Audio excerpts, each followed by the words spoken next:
A esa edad suena música en la cabeza, todo el tiempo, como si transmitiera una radio en la nuca bajo el cráneo.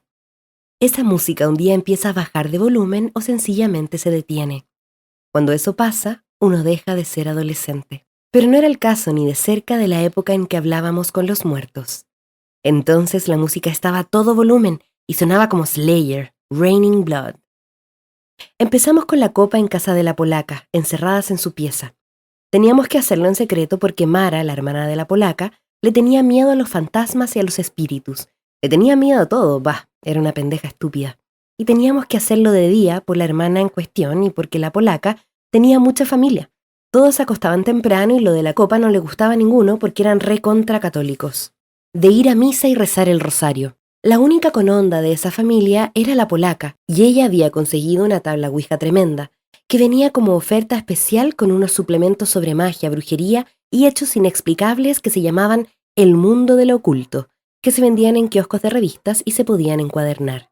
La ouija ya la habían regalado varias veces con los fascículos, pero siempre se agotaba antes de que cualquiera de nosotras pudiera juntar el dinero para comprarla. Hasta que la polaca se tomó las cosas en serio, ahorró, y ahí estábamos con nuestra preciosa tabla que tenía los números y las letras en gris, fondo rojo y unos dibujos muy satánicos y místicos, todo alrededor del círculo central. Siempre nos juntábamos 5. Yo, Julita, la Pinocha, le decíamos así porque era de madera, la más bestia en la escuela, no porque tuviera una nariz grande, la polaca y Nadia.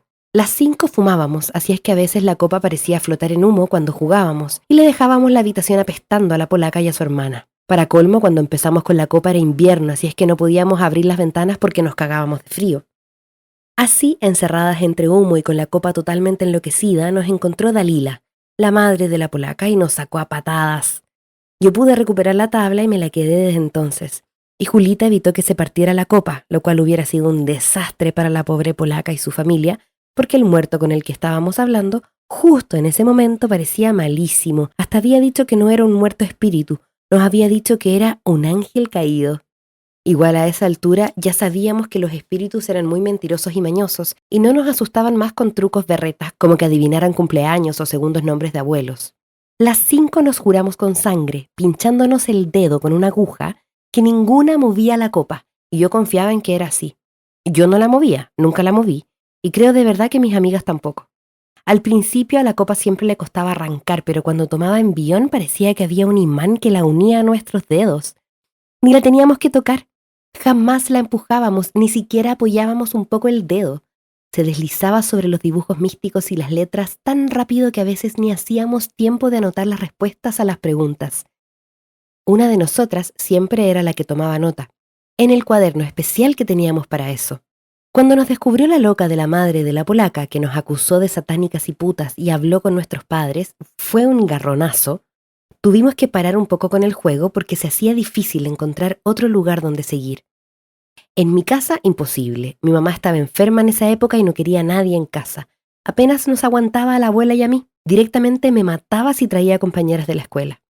En lo de Julita no daba porque el departamento donde vivía con sus abuelos y su hermanito tenía un solo ambiente.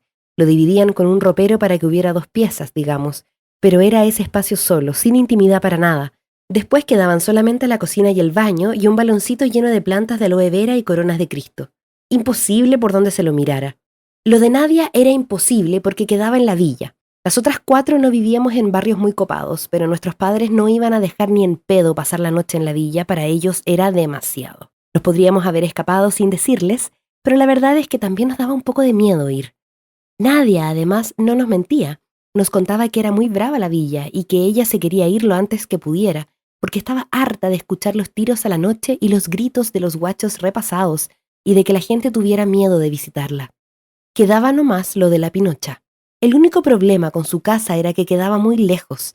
Había que tomar 2 colectivos y convencer a nuestros viejos de que nos dejaran ir hasta allá, a la Loma del Orto. Pero lo logramos. Los padres de la Pinocha no daban bola, así es que en su casa no corrimos el riesgo de que nos sacaran a patadas hablando de Dios. Y la Pinocha tenía su propia habitación, porque sus hermanas ya se habían ido de la casa. Por fin, una noche de verano, las 4 conseguimos el permiso y nos fuimos hasta lo de la Pinocha. Era lejos de verdad. La calle donde quedaba su casa no estaba asfaltada y había una zanja al lado de la vereda. Tardamos como 2 horas en llegar. pero cuando llegamos, enseguida nos dimos cuenta que era la mejor idea del mundo haberse mandado hasta allá. La pieza de la Pinocha era muy grande. Había una cama matrimonial y cuchetas. Nos podíamos acomodar las 5 para dormir sin problema. Era una casa fea porque todavía estaba en construcción, con el revoque sin pintar, las bombitas colgando de los feos cables negros, sin lámparas, el piso de cemento nomás, sin azulejos ni madera ni nada. Pero era muy grande, tenía terraza y fondo con parrilla y era mucho mejor que cualquiera de nuestras casas. Vivir tan lejos no estaba bueno, pero si era para tener una casa así, aunque estuviera incompleta, valía la pena. Allá afuera, lejos de la ciudad, el cielo de la noche se veía azul marino, había luciérnagas y el olor era diferente, una mezcla de pasto quemado y río. La casa de la Pinocha tenía todo rejas alrededor, eso sí, y también la cuidaba un perro negro grandote, creo que un Rottweiler, con el que no se podía jugar porque era bravo. Vivir lejos parecía un poco peligroso, pero la Pinocha nunca se quejaba. A lo mejor porque el lugar era tan diferente, porque esa noche nos sentíamos distintas en la casa de la Pinocha, con los padres que escuchaban a los redondos y tomaban cerveza, mientras el perro le ladraba a las sombras. A lo mejor por eso Julita blanqueó y se animó a decirnos con qué muertos quería hablar ella. Julita quería hablar con su mamá y su papá. Estuvo buenísimo que Julita finalmente abriera la boca sobre sus viejos, porque nosotras no nos animamos a preguntarle. En la escuela se hablaba mucho del tema, pero nadie se lo había dicho nunca en la cara, y nosotras saltábamos para defenderla si alguien decía una pelotudez. La cuestión es que todos sabían que los viejos de Julita no se habían muerto en un accidente. Los viejos de Julita habían desaparecido. Estaban desaparecidos, eran desaparecidos. Nosotras no sabíamos bien cómo se decía. Julita decía que se los habían llevado porque así hablaban sus abuelos. Se los habían llevado y por suerte habían dejado a los chicos en la pieza. No se habían fijado en la pieza capaz. Igual Julita y su hermano no se acordaban de nada ni de esa noche ni de sus padres tampoco. Julita los quería encontrar con la tabla o preguntarle a algún otro espíritu si los había visto. Además de tener ganas de hablar con ellos, quería saber dónde estaban los cuerpos, porque eso tenía locos a sus abuelos. Su abuela lloraba todos los días por no tener dónde llevar una flor, pero además Julita era muy tremenda. Decía que si encontrábamos los cuerpos, si nos daban el dato y era posta, teníamos que ir a la tele o a los diarios y nos hacíamos más que famosas. Nos iba a querer todo el mundo. A mí por lo menos me pareció re fuerte esa parte de sangre fría de Julita, pero pensé que estaba bien, cosa de ella. Lo que sí nos dijo, teníamos que empezar a pensar en otros desaparecidos conocidos para que nos ayudaran. En un libro sobre el método de la tabla habíamos leído que ayudaba a concentrarse en un muerto conocido, recordar su olor, su ropa, sus gestos, el color de su pelo, hacer una imagen mental. Entonces era más fácil que el muerto de verdad viniera, porque a veces venían muchos espíritus falsos que mentían y te quemaban la cabeza. Era difícil distinguir. La polaca dijo que el novio de su tía estaba desaparecido. Se lo habían llevado durante el mundial. Todas nos sorprendimos porque la familia de la polaca era recareta. Ella nos aclaró que casi nunca hablaban del tema, pero a ella se lo había contado la tía, medio borracha, después de un asado en su casa cuando los hombres hablaban con nostalgia de Kempes y el campeonato del mundo. Y ella se sulfuró. Se tomó un trago de vino tinto y le contó a la polaca sobre su novio y lo asustada que había estado ella. Nadia aportó a un amigo de su papá, que cuando ella era chica venía a comer seguido los domingos y un día no había venido más. Ella no había registrado mucho la falta de ese amigo, sobre todo porque él solía ir mucho a la cancha con su viejo y a ella no la llevaban a los partidos. Sus hermanos registraron más que ella no venía. Le preguntaron al viejo y al viejo no le dio para mentirles, para decirles que se habían peleado o algo así. Les dijo a los chicos que se lo habían llevado, lo mismo que decían los abuelos de Julita. Después, los hermanos le contaron a Nadia. En ese momento, ni los chicos ni Nadia tenían idea de dónde se lo habían llevado, o de si llevarse a alguien era común, si era bueno o era malo. Pero ahora ya todas sabíamos de esas cosas, después de la película La noche de los lápices, que nos hacía llorar a los gritos, la alquilábamos como una vez por mes. Y el Nunca Más, que la Pinocha había traído a la escuela porque en casa se lo dejaban leer, y lo que contaban las revistas y la televisión. Yo aporté a mi vecino del fondo, un vecino que había estado ahí poco tiempo, menos de un año, que salía poco a la calle pero que nosotros lo podíamos ver paseando por el fondo. La casa tenía un parquecito atrás. No me lo acordaba mucho, era como un sueño, tampoco se la pasaba en el patio, pero una noche lo vinieron a buscar, y mi vieja se lo contaba a todo el mundo. Decía que por poco, por culpa de ese hijo de puta, casi nos llevan también a nosotras. A lo mejor porque ella lo repetía tanto, a mí se me quedó grabado el vecino y no me quedé tranquila hasta que otra familia se mudó a esa casa y me di cuenta de que él no iba a volver más. La Pinocha no tenía ninguno que aportar, pero llegamos a la conclusión que todos los muertos que teníamos eran suficientes. Esa noche jugamos hasta las 4 de la mañana. A esa hora ya empezamos a bostezar y a tener la garganta rasposa de tanto fumar, y lo más fantástico fue que los padres de la Pinocha ni vinieron a tocar la puerta para mandarnos a la cama. Me parece, no estoy segura, porque la ouija consumía mi atención, que estuvieron mirando tele o escuchando música hasta la madrugada también. Después de esa primera noche conseguimos permiso para ir a lo de la Pinocha 2 veces más, en el mismo mes. Era increíble, pero los padres o responsables de todas habían hablado por teléfono con los viejos de la Pinocha y por algún motivo la charla los dejó recontra tranquilos. El problema era otro. Nos costaba hablar con los muertos que queríamos. Daban muchas vueltas, les costaba decidirse por sí o por no, y siempre llegaban al mismo lugar. Nos contaban dónde habían estado secuestrados y ahí se quedaban. No nos podían decir si los habían matado ahí o si los llevaron a algún otro lugar. Nada. Daban vueltas después y se iban. Era frustrante. Creo que hablamos con mi vecino, pero después escribió Pozo de Arana. Se fue. Era él, seguro. Nos dijo su nombre, lo buscamos en el Nunca Más y ahí estaba, en la lista. Nos cagamos en las patas, era el primer muerto posta a posta con el que hablábamos. Pero de los padres de Julita, nada. Fue la cuarta noche en lo de la Pinocha cuando pasó lo que pasó.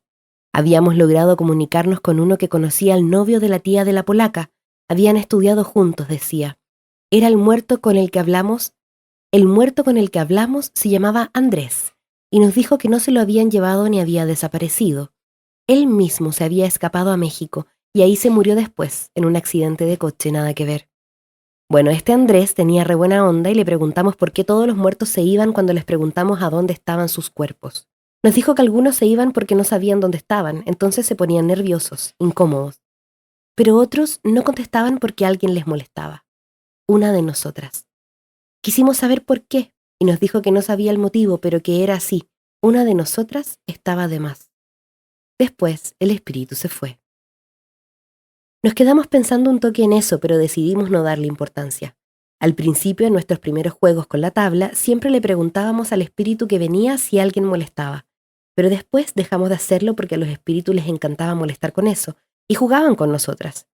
Primero decían Nadia, después decían no, con Nadia está todo bien, la que molesta es Julita, y así nos podían tener toda la noche poniendo y sacando el dedo de la copa o hasta yéndonos de la habitación porque los guachos no tenían límites en sus pedidos.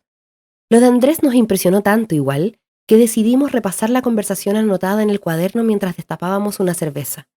Entonces tocaron la puerta de la pieza. Nos sobresaltamos un poco porque los padres de la Pinocha nunca molestaban. ¿Quién es?, dijo la Pinocha, y la voz le salió un poco tembleque. Todas teníamos un poco de cagazo, la verdad. Leo, ¿puedo pasar? ¡Dale, boludo! La Pinocha se levantó de un salto y abrió la puerta, que vivía en el centro y visitaba a los viejos nomás los fines de semana porque trabajaba todos los días. Y no todos los fines de semana porque a veces estaba demasiado cansado. Nosotras lo conocíamos porque antes, cuando éramos más chicas, en primer y segundo año, a veces él iba a buscar a la Pinocha a la escuela cuando los viejos no podían. Después empezamos a usar el colectivo y ya estábamos grandes. Una lástima porque dejamos de ver a Leo, que estaba fuertísimo, un morocho de ojos verdes con cara de asesino para morirse. Esa noche en la casa de la Pinocha estaba tan lindo como siempre. Todas suspiramos un poco y tratamos de esconder la tabla nomás, para que él no pensara que éramos raras. Pero no le importó. ¿Jugando a la copa? Es jodido eso, a mí me da miedo, re valiente las pendejas, dijo. Y después la miró a su hermana. Pendeja, ¿me ayudás a bajar de la camioneta unas cosas que les traje los viejos? Mamá ya se fue a acostar y el viejo está con dolor de espalda. ¿Qué ganas de joder que tenés? Es re tarde. Y bueno, me pude venir a esta hora, ¿qué querés? Se me hizo tarde. Cópate, que si dejo las cosas en la camioneta me las pueden afanar. La Pinocha dijo bueno con mala onda y nos pidió que esperemos. Nos quedamos sentadas en el suelo alrededor de la tabla, hablando en voz baja de lo lindo que era Leo, que ya debía tener como 23 años. Era mucho más grande que nosotras. La Pinocha tardaba, nos extrañó. A la media hora, Julita propuso ir a ver qué pasaba. Y entonces pasó todo muy rápido, casi al mismo tiempo. La copa se movió sola. Nunca habíamos visto una cosa así. Sola, solita. Ninguna de nosotras tenía el dedo encima ni cerca. Se movió y escribió muy rápido. ¿Ya está? ¿Qué cosa ya está? Enseguida un grito desde la calle, desde la puerta, la voz de la Pinocha. Salimos corriendo a ver qué pasaba y la vimos abrazada a la madre llorando, las dos sentadas en el sillón al lado de la mesita del teléfono. En ese momento no entendimos nada, pero después, cuando se tranquilizó un poco la cosa, Reconstruimos más o menos. La Pinocha había seguido a su hermano hasta la vuelta de la casa. Ella no entendía por qué había dejado la camioneta ahí si había lugar por todos lados, pero él no le contestó. Se había puesto distinto cuando salieron de la casa, se había puesto mala onda, no le hablaba. Cuando llegaron a la esquina, él le dijo que esperara y según la Pinocha, desapareció. Estaba oscuro, así que podía ser que hubiera caminado unos pasos y ya se perdiera de vista, pero según ella, había desaparecido. Esperó un rato a ver si volvía, pero como tampoco estaba la camioneta, le dio miedo. Volvió a la casa y encontró a los viejos despiertos en la cama. Les contó que había venido Leo, que estaba súper raro, que le había pedido bajar algunas cosas de la camioneta. Los viejos la miraron como si estuviera loca. Leo no vino, nena, ¿de qué estás hablando? Mañana trabaja temprano. La Pinocha empezó a temblar de miedo y a decir, era Leo, era Leo. Y entonces su papá se calentó, le gritó si estaba drogada o qué. La mamá más tranquila le dijo, hagamos una cosa, lo llamamos a Leo a la casa, debe estar durmiendo ahí. Ella también dudaba un poco ahora porque veía que la Pinocha estaba muy segura y muy alterada. Llamó y después de un rato largo Leo la atendió, puteando porque estaba en el quinto sueño dormido. La madre le dijo, después te explico o algo así, y se puso a tranquilizar a la Pinocha que tuvo tremendo ataque de nervios. Hasta la ambulancia vino, porque la Pinocha no paraba de gritar que esa cosa la había tocado, el brazo sobre los hombros como en un abrazo que a ella le dio más frío que calor, y que había venido porque ella era la que molestaba. Julita me dijo al oído, es que a ella no le desapareció nadie. Le dije que se callara la boca, pobre Pinocha. Yo también tenía mucho miedo. Si no era Leo, ¿quién era?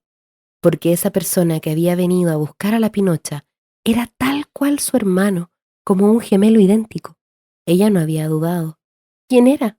Yo no quería acordarme de sus ojos, no quería volver a jugar a la copa ni volver a lo de la Pinocha. Nunca volvimos a juntarnos. La Pinocha quedó mal y los padres nos acusaban, pobres. Tenían que acusar a alguien y decían que le habíamos hecho una broma pesada, que la había dejado medio loca. Pero todos sabíamos que no era así, que la habían venido a buscar porque, como nos dijo el muerto Andrés, ella molestaba. Y así se terminó la época en que hablábamos con los muertos.